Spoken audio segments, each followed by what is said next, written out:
മലയാളത്തിലെ ഒരു പ്രമുഖ സംവിധായകൻ ഒരു സൂപ്പർ സ്റ്റാറിനെ വെച്ച് ഒരു സിനിമ ആലോചിക്കുന്നു. പക്ഷെ ആ സിനിമ സംഭവിക്കുന്നില്ല.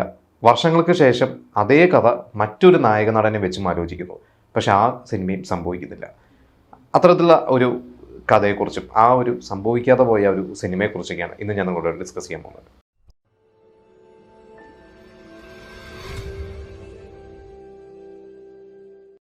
ഇപ്പം എൻ്റെ കയ്യിലുള്ളത് പഴയ ഒരു പത്രത്തിലെ ഒരു പരസ്യമാണ് ഒരു സിനിമയുടെ. ആക്ച്വലി ഇതിൽ 2 സിനിമകൾ ഇതിൽ മെൻഷൻ ചെയ്തിട്ടുണ്ട്. അതിലൊന്ന് കിന്നരിപ്പുഴയോരം എന്ന് പറയുന്ന സിനിമയാണ്. ഇത് 94 ഓണത്തിന് റിലീസായ ഒരു സിനിമയാണ്. അപ്പോൾ ഈ ഒരു സിനിമയുടെ ഇതിന് ഏറ്റവും വലുതായിട്ട് കൊടുത്തിരിക്കുന്ന ആ ഒരു സിനിമയാണ്. അപ്പം ഞാൻ അതിനെക്കുറിച്ച് ജസ്റ്റ് ഒന്ന് പറഞ്ഞിട്ട് പോവാം. ഇത് നമുക്കറിയാം, ഹരിദാസ് എന്ന് പറയുന്ന സംവിധായകൻ ഇതിൽ ഗിരീഷ് പുത്തഞ്ചേരി സ്ക്രിപ്റ്റ് എഴുതി. അതായത് പ്രിയദർശൻ്റെ കഥയാണ്. പ്രിയദർശൻ്റെ കഥയിൽ ഗിരീഷ് പുത്തഞ്ചേരി എഴുതിയ ഒരു സിനിമയാണ്. ഇതിൽ ശ്രീനിവാസനും സിദ്ദിഖും തിലകനും ജഗതി ശ്രീകുമാറും മുകേഷും എല്ലാവരും അഭിനയിച്ചിട്ടുള്ള ഒരു സിനിമയാണ്. ദേവയാനിയുടെ ആദ്യത്തെ സിനിമയാണ്.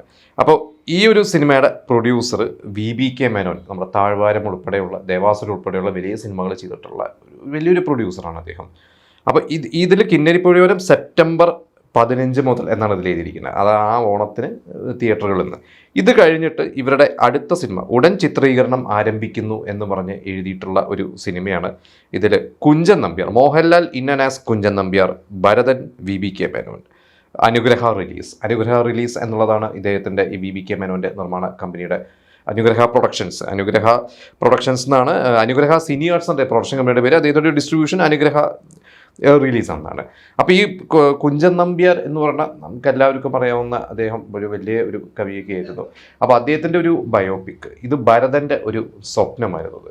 അപ്പോൾ ഇതിനെക്കുറിച്ച് പലരും പറഞ്ഞിട്ടുണ്ട്. അതായത് ഭരതൻ്റെ മരണത്തിന് ശേഷം അദ്ദേഹവുമായി ബന്ധപ്പെട്ടിട്ടുള്ള ഒരുപാട് പേര് പറഞ്ഞത് അന്ന് ഭരതൻ്റെ മനസ്സിൽ ഇത് മോഹൻലാലിനെ വെച്ചിട്ട് ചെയ്യുന്നതാണ്. എനിക്കൊന്ന് ഏകദേശം ഒരു 89-90 ആ കാലഘട്ടത്തിൽ 90 കഴിഞ്ഞിട്ട് താഴ്വാരമൊക്കെ റിലീസായി നിൽക്കുന്ന സമയത്താണ് ഭരതൻ ഈ ഒരു സിനിമ അന്ന് ചെയ്യണമെന്നുള്ള രീതിയിൽ ഒന്ന് പ്ലാൻ ചെയ്യുന്നത്. അപ്പോൾ അത് നമുക്കറിയാം, അതൊരു പീരീഡ് ഫിലിമൊക്കെ ആയതുകൊണ്ട്, പഴയ കാലഘട്ടമൊക്കെ ആയതുകൊണ്ട് ഒരുപാട് എന്താ പറയുക, അതിന് ഒരുപാട് പ്രിപ്പറേഷൻസ് വേണം. അത്യാവശ്യം നല്ല ബഡ്ജറ്റ് ആവും. പിന്നെ അങ്ങനെ കുറേ നമുക്ക് ഒരു എന്താ പറയുക, പ്രസൻറ്റ് കാലഘട്ടം പറയുന്ന പോലെയല്ലേ. എപ്പോഴും പഴയ കാലഘട്ടം പറയുമ്പോൾ അതിനനുസരിച്ചുള്ള സെറ്റിംഗ് ആയാലും കുറച്ച് ഡബിൾ എഫേർട്ട് എന്തായാലും വേണ്ടി വരും.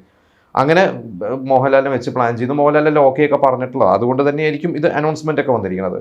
പക്ഷെ അന്നത് സംഭവിച്ചില്ല. അപ്പോൾ അതിനെക്കുറിച്ച് പിന്നീട് പല കഥകൾ കേട്ടിരിക്കുന്നത്, അന്ന് തകഴി ഒരു പരാമർശം നടത്തി. അതായത് കുഞ്ചൻ നമ്പ്യാരായിട്ട് മോഹൻലാൽ ആപ്റ്റല്ല. കാരണം അത് കുഞ്ചൻ നമ്പ്യാർ കുറച്ചും കൂടി ക്ഷീണിച്ചിട്ടാണ്, അദ്ദേഹം കുറച്ച് മെലിഞ്ഞിട്ടാണ്. അപ്പോൾ മോഹൻലാലിൻ്റെ അന്നത്തെ ഒരു തടിയൊക്കെ വെച്ചിട്ട് മോഹൻലാൽ ആ റോളിന് ഫിസിക്കലി ആപ്റ്റ് അല്ല എന്നുള്ളത് പറഞ്ഞ് അന്ന് അങ്ങനെ ഒരു പരാമർശം അദ്ദേഹം തകഴി നടത്തി. അപ്പോൾ ഇതുകൊണ്ടൊക്കെയാണോ എന്നറിയില്ല, മോഹൻലാൽ പിന്നീട് ആ ഒരു സിനിമയിൽ നിന്ന് സ്വയം പിന്മാറുകയാണ് ചെയ്തത്. അങ്ങനെ ഒരുപാട് നാളുകൾ എഫേർട്ട് ഇട്ട് ഭരതൻ ഒരുപാട് സ്ക്രിപ്റ്റൊക്കെ എഴുതി.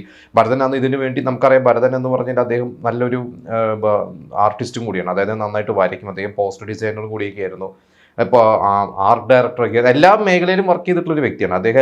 അദ്ദേഹത്തിൻ്റെ സീൻസും ഒരു പോലെയാണെന്ന് നമ്മൾ പറയാറുണ്ട്. അത് അദ്ദേഹം അതുപോലെ എല്ലാം വരച്ച്, എല്ലാത്തിൻ്റെ കഥാപാത്രങ്ങളെ വരച്ചിട്ടാണ് അദ്ദേഹം ആ ഒരു സ്ക്രിപ്റ്റിൻ്റെ കൂടെ തന്നെ എന്താ പറയുക സഞ്ചരിക്കാറുള്ളത്. അദ്ദേഹം ഒരു നടനെ കാസ്റ്റ് ചെയ്യുന്നതിന് മുമ്പ് ആ നടൻ്റെ രൂപം, അദ്ദേഹത്തിൻ്റെ ആ കഥാപാത്രത്തിൻ്റെ രൂപം കൃത്യമായിട്ട് മനസ്സിലുള്ള രൂപം വരച്ചെഴുതിയിട്ടുണ്ടാവും. അത് വെച്ചിട്ടാണ് അദ്ദേഹം കാസ്റ്റ് ചെയ്യാറുള്ളത്. അപ്പോൾ ഇത്രയും എഫേർട്ടൊക്കെ ഇട്ടിട്ടും അത് സിനിമ സംഭവിക്കാതെ പോയത് അദ്ദേഹത്തിന് ഒരുപാട് വിഷമങ്ങൾ സംഭവിച്ചു. ഇത് കഴിഞ്ഞിട്ട് പിന്നീട് ജയറാമിനെ വെച്ചിട്ട് കുറേ നാളുകൾക്ക് ശേഷം അദ്ദേഹം ജയറാമിനെ വെച്ചിട്ട് ഇത് ചെയ്യാം എന്നുള്ള ഒരു പ്ലാനാണ് അദ്ദേഹത്തിൻ്റെ മനസ്സിലുണ്ടായിരുന്നു. അപ്പോൾ അതിനു വേണ്ടി ഇദ്ദേഹം ഒരുപാട് ചർച്ചകൾ, ഈ പറഞ്ഞ പോലെ VBK മേനോൻ തന്നെയായിരുന്നു അതും ചെയ്യാനിരുന്നിരുന്നത്. VBK മേനോനായിട്ടൊക്കെ ഒരുപാട് ചർച്ചകളിരുന്നു. എനിക്ക് തോന്നുന്നു അത് മാടമ്പ് കുഞ്ഞുട്ടനായിരുന്നു തോന്നുന്നു എഴുതാനിരുന്നിരുന്നത്. ഭരതൻ്റെ മനസ്സിലൊരു ഫുൾ സിനിമയുണ്ടായിരുന്നു. അപ്പോൾ അതിൽ കുഞ്ചൻ നമ്പ്യാരുടെ ഒരു റിയൽ ലൈഫ് എന്ന് പറയുമ്പോൾ അദ്ദേഹം ശരിക്കും അന്ന് ഈ പറഞ്ഞ ഒരു പേപ്പട്ടി കടിച്ചിട്ട് അദ്ദേഹത്തിൻ്റെ അവസാന ദിവസങ്ങളും ആദ്യ സമയങ്ങളിലൊക്കെ അങ്ങനെ കുറേ ബുദ്ധിമുട്ടൊക്കെ അദ്ദേഹം അനുഭവിച്ചിട്ടുണ്ട്. അപ്പോൾ അതെല്ലാം കൂടി ബേസ് ചെയ്തിട്ടുള്ള സാധനമായിരുന്നു. പക്ഷെ അന്ന് ദേവരാഗം കഴിഞ്ഞു, അത് കഴിഞ്ഞ് മഞ്ജീരധ്വനി, ചുരം, ഇത്രയും സിനിമകളാണ് ഭരതൻ ആ കാലഘട്ടത്തിൽ, ഭരതൻ്റെ അവസാന കാലഘട്ടങ്ങൾ ചെയ്തിട്ടുള്ളത്. അപ്പോൾ ചുരം, മഞ്ജീരധ്വനിയൊക്കെ കഴിഞ്ഞ് ഇതെല്ലാം കഴിഞ്ഞിട്ട് ഇതിലോട്ട് കിടക്കാം, ഇതൊരു വലിയൊരു സിനിമ ഇതിലോട്ട് കിടക്കാമെന്ന് നിൽക്കുന്ന സമയത്താണ് അദ്ദേഹം ഹോസ്പിറ്റൽ അഡ്മിറ്റ് ആവുന്നതും. പിന്നീട് അതും നമുക്കറിയാം, അത് സംഭവിച്ചില്ല, അദ്ദേഹം വിട്ടുപോയി.